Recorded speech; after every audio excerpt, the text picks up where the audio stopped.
बोले भैया। देखो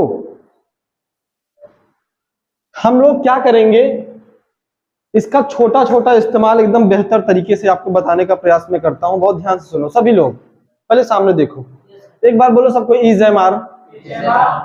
मेरे साथ बोलने की कोशिश करिए, बोलो is am are, is am are, is am are. लोग सोचते हैं कि बहुत बड़ी बड़ी चीज हम सीख लेंगे तब हमारी अंग्रेजी बनेगी, लेकिन ऐसा कुछ भी नहीं है। हमको बड़ी बड़ी चीजों को छोड़ करके छोटी छोटी चीजों के बारे में क्या इस्तेमाल होता है और इसका किस तरह से हम इस्तेमाल करके सही तरीके से कुछ चीजों को बोल करके हम हमारे मन में जो भी चीजें चल रही हैं उसको हम प्रदर्शित कर सकते हैं। तो उसमें से सबसे ज्यादा महत्वपूर्ण योगदान है मेरे दोस्त इज एम आर का। किसका? इज एम आर का। आप सभी लोग जानते भी हो, सुने भी हो, और आज इसी को समझेंगे कि इज एम आर का इस्तेमाल किस तरह से होता है और कहां तक होता है, इसी पे बात करेंगे। एक बार फिर से बोलो is am are, is am are, is am, right, समझ रहे हैं ना। अब देखो पहली चीज तो इज का मतलब होता है मेरे दोस्त है। क्या होता है? हेलो जी, ध्यान समझना। और एम का मतलब होता है हूं। क्या होता है? और आर का मतलब होता है हो या तो है। समझ रहे हैं ये चीज? बहुत ध्यान समझना। जैसे कैट मतलब बिल्ली, वैसे इज मतलब है। अब इसको अच्छे से जानने के लिए आपको दो चीजों को जानना बहुत जरूरी है, और वो है क्रिया या फिर नाउन या फिर एडजेक्टिव। हमने क्या किया है, नाउन और एडजेक्टिव को एक कैटेगरी में रखा हुआ है। नाउन मतलब जान रहे हैं ना क्या होता है?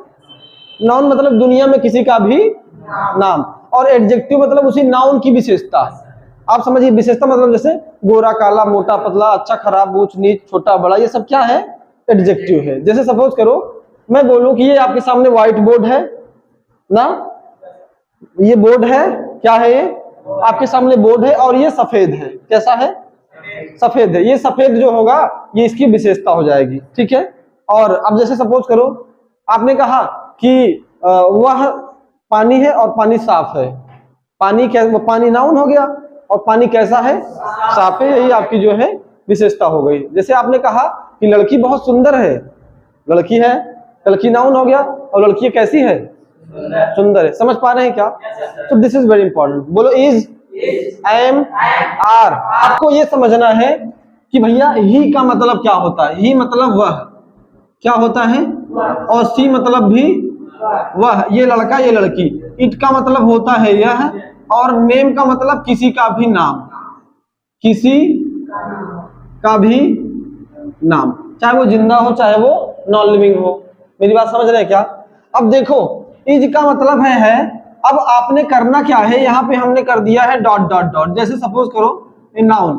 अब देखो देखो अगर ही इज करेंगे, क्या करेंगे? ही इज, ही इज, तो हिंदी क्या निकलेगी? वह है, वह है। सी इज, वह है। इट इज, यह है। रवि इज, रवि है। लेकिन यहां तक तो हम लोग रुकते नहीं है। कैसे बोलना है आपको? जैसे आपने कहा कि वह मेरा दोस्त है। क्या बोला आपने? वह मेरा दोस्त है। तो आप क्या बोलेंगे? He is my friend. सभी जानते हैं। जैसे आपने कहा वह डॉक्टर है, तो क्या हो जाएगा? अरे यार तेज बोलो ना। He is doctor. अगर यही चीज लड़की है, वह डॉक्टर है, तो जो ही है वो क्या हो जाएगा? कोई दिक्कत? आप समझो। इट का इस्तेमाल कोई निर्जीव चीज के लिए, जैसे आपने कहा यह मार्कर है, तो क्या हो जाएगा?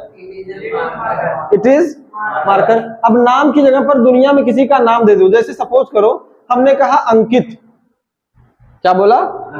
अंकित अच्छा लड़का है, तो क्या हो जाएगा? अंकित इज अ गुड बॉय। समझ में आया? आंसू एक अच्छा लड़का है, तो क्या हो जाएगा? आंसू इज अ गुड बॉय। समझ में आया क्या? तो ये चीज बहुत इंपॉर्टेंट है मेरे दोस्त। अब इसको समझो। दिस का इस्तेमाल यह, लेकिन जो हमारे पास हो, और दैट का इस्तेमाल वह जो हमसे दूर हो। बात समझ रहे हैं क्या?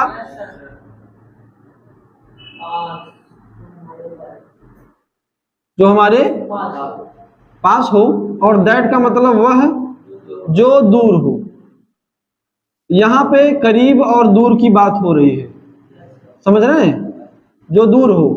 तो दिस, अब जैसे आपने कहा कि यह मेरा घर है, तो दिस इज माई हाउस।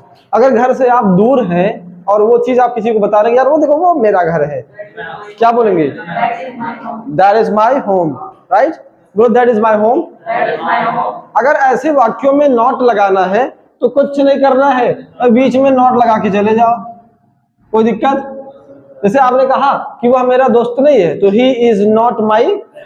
आपने कहा यह मेरी गलती है, तो दिस इज माई फॉल्ट, या फिर दिस इज माई मिस्टेक। आपने कहा वह तुम्हारी गलती है, तो दैट इज योर मिस्टेक। नहीं, अगर आप देखो गलती करोगे समझने में, बोलो ही, शी, इट, नेम। नाम में दुनिया का कोई नाम रख दो। जैसे आपने कहा इलाहाबाद एक अच्छा शहर है, क्या बोला? तो इलाहाबाद, क्या इलाहाबाद ही होगा, नाम की जगह पे आएगा। इज शहर है तो good city, Allahabad is good city. इसमें एडजेक्टिव और नाउन दोनों समाहित है, right? Allahabad is a good city. समझ आया भैया? ठीक है, बहुत बढ़िया। ठीक है, अब यहाँ पे देखो दिस इज, जैसे आपने कहा ये हमारा संस्थान है, तो this is our institute, this is my institute, this is an institute. कोई दिक्कत? अब ये चीज दूर है तो दैट कर दो। बात समझ में आई? अब सुनो, आई के साथ इकलौता सिर्फ लगेगा एम। आई का मतलब, आई मतलब मैं, बोलो आई, और यहाँ पे एम का मतलब क्या होगा? हूँ। तो दोनों मिला लो, मैं हूँ, मैं हूँ, मैं हूँ। अच्छा, मैं हूँ हम लोग बोलते हैं, लेकिन मैं हूँ खिलाड़ी, मैं हूँ प्लेयर, मैं हूँ व्यस्त, ऐसे कोई नहीं बोलता है। मैं व्यस्त हूँ, मैं खिलाड़ी हूँ, मैं तुम्हारा दोस्त हूँ, मैं परेशान हूँ, मैं खुश। समझ आया? हाँ, तो आई एम लगा दो। बोलो I am sad. I am को अगर लपेट देंगे ना तो हो जाएगा एम। क्या बनेगा? बोलो बोलो I am sad, I am happy, I am so happy, I am fine, I am good, I am okay, I am student, I am good boy, I am very good boy, I am your friend, I am a good player, I am upset. समझ आया? कोई दिक्कत? अगर आपने कहा कि देखो मैं परेशान नहीं हूं, आई एम नॉट सैड, बोलो आई एम नॉट। कैसे लगाना है? यहाँ पे नॉट लगा दो। बोलो I am not sad, I am not happy, I am not your friend, I am not your servant. मतलब मैं तुम्हारा नौकर नहीं हूँ। समझ में आया क्या? तो ये चीज बहुत इंपॉर्टेंट है, उम्मीद करते समझ में आ रहा होगा, राइट? अच्छा, वी यू दे के साथ क्या लगाना है? आर। अब जैसे देखो वी मतलब, जैसे देखो हम विद्यार्थी हैं, कि हम विद्यार्थी हो, है ना? तो हम के साथ हैं लगाइए, और दे के साथ भी हैं लगाइए, और यू के साथ हो लगा। जैसे तुम मेरे दोस्त हो, तो अब देखो you are my brother, you are my friend, you are my colleague, you are my friend, you are my, कुछ भी आप लगा दो। बोलो you are good boy, good boy, you are very good boy. मतलब यू का मतलब हो गया तुम, आर का मतलब हो, तुम हो मेरे दोस्त, तो क्या हो जाएगा? माई फ्रेंड। यू आर, कहाँ पे? चाहे लड़कों के लिए चाहे लड़कियों के लिए, यू आर माई फ्रेंड। अगर लड़की है तो उसको भी तो बोलोगे ना कि तुम मेरी दोस्त हो। बोलो यू आर। जैसे हाँ, कोई लड़की है, आपने कहा कि देखो आप अच्छी लड़की हो, तो आप बोलोगे यू आर गुड गर्ल। क्या बोलोगे? हाँ हाँ, जैसे आपने कहा तुम मेरी बहन हो, तो क्या हो जाएगा? कोई दिक्कत? अच्छा, जैसे हम बोले कि हम विद्यार्थी हैं, तो हमको क्या बोलते हैं? We are student. आपने कहा हम विद्यार्थी नहीं हैं, तो क्या होगा? We are not student. समझ में आया? हम परेशान नहीं है, we are not disturb, we are not disturb. We और दे, जैसे आप कहीं दूर पे कुछ लोग खड़े, आपने कहा यार वे मेरे दोस्त है, तो दे आर माई फ्रेंड। बोलो दे आर माई फ्रेंड। कोई दिक्कत? समझ में आ नहीं आया? तो ये चीज बहुत इंपॉर्टेंट है, इसका इस्तेमाल आप कर सकते हो।